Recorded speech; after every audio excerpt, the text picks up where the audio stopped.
Hello guys, welcome back to review ranger. അങ്ങനെ officer on duty movie ഇപ്പോൾ എനിക്ക് തോന്നുന്നു രണ്ടാമത്തെ മൂന്നാമത്തെ ദിവസമാണ് ഇറങ്ങിയിട്ട് വളരെ സൂപ്പർ ഹിറ്റായിട്ട് പോയിക്കൊണ്ടിരിക്കുന്ന ഒരു സിനിമയാണ്.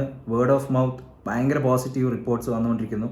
അങ്ങനെ മൂന്നാമത്തെ ദിവസം ഞാൻ ഇവിടെ ബാംഗ്ലൂരിൽ വെച്ചിട്ട് കണ്ടിരിക്കുകയാണ്.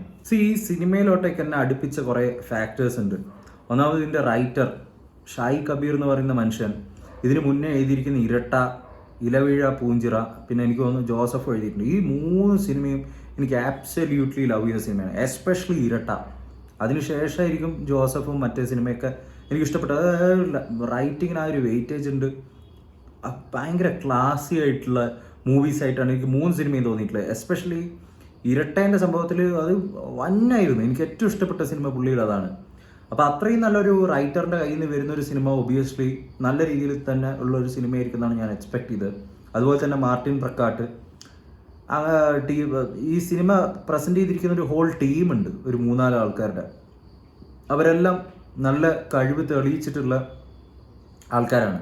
അപ്പോൾ ഇതാണ് ഫസ്റ്റ് തന്നെ സിനിമയിലോട്ടേക്ക് അട്രാക്ട് ചെയ്തിരിക്കുന്ന ഫാക്ടർ എന്ന് പറഞ്ഞു കഴിഞ്ഞാൽ.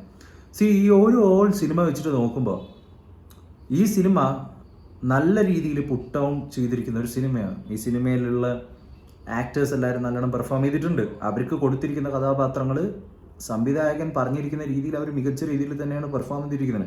അതുപോലെ തന്നെ ഈ സിനിമയിലെ സിനിമോട്ടോഗ്രാഫി ആയിക്കോട്ടെ, എഡിറ്റിംഗ് ആയിക്കോട്ടെ, അങ്ങനത്തെ എല്ലാ കാര്യങ്ങളും ടോപ്പ് നോച്ച് ആയിട്ട് ചെയ്തിട്ടുണ്ട്. ഇപ്പോൾ ഒരു മലയാളം സിനിമയ്ക്കുള്ള ഒരു ബേസിക് സ്റ്റാൻഡേർഡ് ഉണ്ടാവുമല്ലോ, ആ സ്റ്റാൻഡേർഡ് വെച്ചിട്ട് നോക്കുകയാണെങ്കിൽ എബോ ആവറേജ് അല്ലെങ്കിൽ ഹൈ സ്റ്റാൻഡേർഡ്സിൽ നിൽക്കുന്ന ഒരു വർക്ക് ഓഫ് ആർട്ട് തന്നെയാണത്. ബട്ട് എനിക്ക് ഈ സിനിമയിൽ അഭിപ്രായമുള്ള കുറേ കാര്യങ്ങളുണ്ട്. ആദ്യം തന്നെ എന്ന് പറഞ്ഞാൽ ഈ കുഞ്ചാക്കോ ബോബൻ്റെ ഈ ക്യാരക്ടർ അവതരിപ്പിച്ചിട്ട് അതിൻ്റെ ഒരു ഒട്ടും ലോജിക്കിനോട് ചേരാത്ത കുറേ സംഭവങ്ങൾ ഈ സിനിമയിലുണ്ട്. സിനിമയിൽ എന്ത് ലോജിക് എന്നല്ല നമുക്ക് ചോദിക്കാം, പക്ഷെ ഇത് അൾട്ടിമേറ്റ്ലി ഇതൊരു സീരിയസ് നോട്ടിലുള്ള സിനിമയാണ്. അപ്പോൾ ക്രൈം ഇങ്ങനത്തെ സംഭവങ്ങളൊക്കെ വന്നിട്ട് പോകുമ്പോൾ നമ്മൾ കുറച്ച് ചിന്തിക്കും. നമ്മളും തലയുള്ള ആളാണല്ലോ, അപ്പോൾ നമ്മളും ഒന്ന് ചിന്തിക്കും. ഫസ്റ്റ് തന്നെ പോലീസ് സ്റ്റേഷനിൽ ഉണ്ടായിരുന്ന ഒരു സീനുണ്ട്. അത് നമുക്ക് ഈ സിനിമ കണ്ടിട്ടുള്ള ആൾക്കാരാണെങ്കിൽ മനസ്സിലാവും. ഇന്നത്തെ കാലത്ത് എല്ലാ പോലീസ് സ്റ്റേഷനിലും CCTV കാര്യങ്ങളെല്ലാം ഉണ്ടാവും. എസ്പെഷ്യലി കൊച്ചി പോലുള്ളൊരു സിറ്റിയിൽ ഉണ്ടാവാണ്ടിരിക്കില്ല. അതുപോലൊരു കാര്യം നടന്നിട്ടുണ്ടെങ്കിൽ അത് എത്രത്തോളം വലിയ പ്രശ്നമാണെന്ന് നമുക്കറിയാം.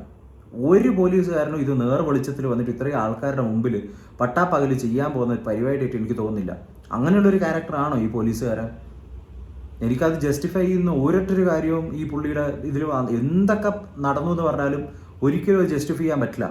കാരണം അതൊരു നല്ലൊരു മനുഷ്യന് ഒരിക്കലും അത് ചെയ്യാൻ പറ്റില്ല. അയാളുടെ ലൈഫിൽ ഇത്രയും വലിയ ട്രാജഡി ഉണ്ടായിട്ടുണ്ട് എന്നുള്ള ഒരൊറ്റ റീസണിൻ്റെ പേരിൽ ഒരിക്കലും ഒരു നല്ലൊരു മനുഷ്യനിൽ അങ്ങനെ ചെയ്യാൻ പറ്റുമെന്ന് എനിക്ക് വിശ്വാസമില്ല.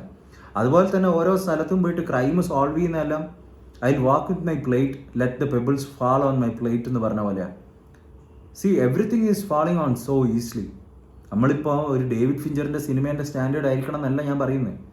A girl with a dragon ടാറ്റൂവും അതും ഇതെല്ലാം നമുക്കറിയാം. അങ്ങനത്തെ സിനിമകളും അല്ലെങ്കിൽ കുറേ ഡേവിഡ് ഫിഞ്ചറിൻ്റെ 7 പോലുള്ള സിനിമ എന്തോ ആയിക്കോട്ടെ, നമുക്ക് അതിനൊന്നും കമ്പാരിസൺ ചെയ്യാൻ നമുക്ക് പറ്റില്ല. പക്ഷെ എന്നാലാണെങ്കിലും ഒരു സ്മാർട്ട്നെസ് നമുക്ക് കാണണ്ടേ? ഓരോ ക്രൈം സീനിലും പോയിട്ട് ഇതിങ്ങനെയാണ്, അതങ്ങനെയാണ്, ഇതിങ്ങനെയാണ് എന്ന് പറഞ്ഞിട്ട് തോന്നുന്ന ഒരു രീതിയാണ് എനിക്ക് തോന്നിയിട്ടുള്ളത്. അതുപോലെ തന്നെ ഇതിൽ നമുക്കറിയാം വില്ലന്മാരായിട്ട് വന്നിരിക്കുന്ന ആൾക്കാർ, ഈ വില്ലന്മാരെന്ന് പറഞ്ഞു കഴിഞ്ഞാൽ ഇവരെ ഒരു സിസ്റ്റത്തിനെതിരാണ് ഇവർ കളിക്കുന്നത്. ഇവർക്ക് എന്ത് ബാക്ക്ഗ്രൗണ്ട് ഉണ്ട്, ഇവരെന്ത് ബാക്കിംഗ് ഉണ്ട്, ഇവരെന്താ മാഫിയാണോ? അവർ എന്തോ ഇതിനു വേണ്ടിയിട്ടൊരു ഹൈയിലങ്ങ് വേണ്ടി തലക്ക് സ്ഥിരതയില്ലാണ്ട് നടക്കുന്ന കുറേ ആൾക്കാരാണ്. തലക്ക് സ്ഥിരതയുള്ള ആൾക്കാരും ഇങ്ങനത്തെ സ്റ്റുപ്പിഡിറ്റി ചെയ്യില്ലല്ലോ. അറ്റ്ലീസ്റ്റ് എന്തെങ്കിലും ചിന്തിക്കാൻ കഴിയുന്ന ആൾക്കാരാണെങ്കിൽ അത് സീക്രട്ടീവ് ആയിട്ടായിരിക്കും അത് പെർഫോം ചെയ്യുക. അങ്ങനത്തെ ആൾക്കാർ ഹോൾ സിസ്റ്റത്തിനെതിരെ ഇതാക്കുമ്പോൾ ഈ ഒരൊറ്റ മനുഷ്യൻ മാത്രമേ ഉള്ളൂ ഇത് എതിർക്കാൻ വേണ്ടിയിട്ട്. ഇവർ അങ്ങോട്ടും ഇങ്ങോട്ടെല്ലാം വന്ന് പോയിക്കൊണ്ടിരിക്കുന്നല്ലോ. അത്രയും മോശമാണ് ഇവിടുത്തെ പോലീസ് സിസ്റ്റവും കാര്യങ്ങളെല്ലാം. അങ്ങനെ ചോദിച്ചു പോകുന്നു ഈ ഒരു സിനിമ കണ്ടപ്പോൾ ഉണ്ടായിരുന്ന ഒരു അനുഭവം എന്ന് പറഞ്ഞാൽ. ഞാൻ വളരെ ഹൈലി എക്സ്പെക്റ്റേഷൻസോട് കൂടിയിട്ടാണ് സിനിമക്ക് പോയത്. കാരണം ഈ പുള്ളീൻ്റെ മുമ്പേയുള്ള വർക്ക്സ്, പിന്നെ വേർഡ് ഓഫ് മൗത്ത് കേൾക്കുന്ന കാര്യങ്ങൾ, ഇതെല്ലാം കേട്ടിരിക്കുമ്പോൾ ഓവറോൾ ഇത് നല്ലൊരു സിനിമ തന്നെയാണ്. പക്ഷേ ഇതുപോലെയുള്ള കുറേ ലോജിക്കൽ ഇഷ്യൂസ് എനിക്ക് ഫീൽ ചെയ്തു. അപ്പോൾ എനിക്ക് തോന്നുന്നു ഈ ഓഡിയൻസിന് എല്ലാവർക്കും ഈ സിനിമ നല്ല രീതിയിൽ ഇഷ്ടപ്പെട്ടിട്ടുണ്ട്. അതുകൊണ്ട് എല്ലാവരും പോയിട്ട് തിയേറ്ററിൽ പോയിട്ട് തന്നെ കാണുക. നിങ്ങൾക്ക് എന്തായാലും ഇഷ്ടപ്പെടാനുള്ള സാധ്യതയുണ്ട്. പിന്നെ തിയേറ്ററിലേക്ക് വരുന്ന ആൾക്കാർ, ഇതിൽ ബുക്ക് മൈ ഷോയിൽ ഞാൻ നോക്കുമ്പോൾ 16+ എന്നാണ് എഴുതിയിരിക്കുന്നത്. 16+ ആയിട്ടുള്ള ഒരു സിനിമ ഈ 5 വയസ്സും 6 വയസ്സും ഉള്ള കുട്ടികളെല്ലാം കൊണ്ടുവന്നിട്ട് വെറുതെ മറ്റുള്ള കസ്റ്റമേഴ്സിനെ അല്ലെങ്കിൽ വ്യൂവേഴ്സിനെ ഉപദ്രവിക്കുന്ന ശീലം ഒന്ന് മാറ്റിക്കൂടെ? മറ്റുള്ള ആൾക്കാരെ കുറച്ച് കൺസിഡറേറ്റ് ആയിക്കൂടെ? ഇന്ന് തന്നെ ഞാൻ ഇന്ന് തിയേറ്ററിൽ തന്നെ 4-5 കുട്ടികളാണ്. ഇവർക്കിത് കാണാനുള്ള എന്തെങ്കിലും ഉണ്ടോ ഈ സിനിമയിൽ? വെറുതെ അവരാണെങ്കിൽ ഒച്ച ഉണ്ടാക്കുന്നുണ്ട്, ബാക്കിയുള്ള ആൾക്കാരെ ഉപദ്രവിക്കുക.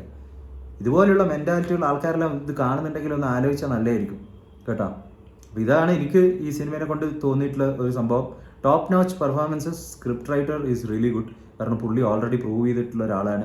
പുള്ളിയുടെ അടുത്ത സിനിമ വന്നാലും നമ്മൾ പോയിട്ട് കാണും. അത് കുറച്ചും കൂടിയും മറ്റുള്ള സിനിമകളൊക്കെ പോലെ ഇൻഡെപ്തായിട്ട് ചെയ്തിരുന്നെങ്കിൽ നല്ലതാണെന്നാണ് എനിക്ക് തോന്നുന്നത്. പിന്നെ പുള്ളിയുടെ ഒരു കരിയർ ഗ്രാഫ് വെച്ച് നോക്കുകയാണെങ്കിൽ എനിക്കൊന്ന് സ്ക്രിപ്റ്റ് റൈറ്റർ ഇത്രയും കാലം ചെയ്ത സിനിമകൾ വെച്ചിട്ട് ഈ സിനിമയായിരിക്കും ഏറ്റവും ഗ്രാഫ് കമേഴ്ഷ്യലി മുകളിലോട്ടേക്ക് പോയിരിക്കുന്നത്. So that makes sense. എന്തുകൊണ്ടായിരിക്കാം ഇങ്ങനൊരു പാത്ത് ചിലപ്പം ഫോളോ ചെയ്തത്? മാസ് ഒരു കമേഴ്ഷ്യൽ ഓഡിയൻസിനെ അപ്പീൽ ചെയ്യാനായിരിക്കാം ചിലപ്പം. അപ്പോൾ എൻ്റെ റിവ്യൂ ഇഷ്ടപ്പെട്ടിട്ടുള്ള ആൾക്കാർക്ക് ചാനലൊന്ന് സബ്സ്ക്രൈബ് ചെയ്യാം. എതിർ അഭിപ്രായങ്ങൾ ഉണ്ടെങ്കിൽ comment down below. So will come with another video next time. Until then take care and bye by.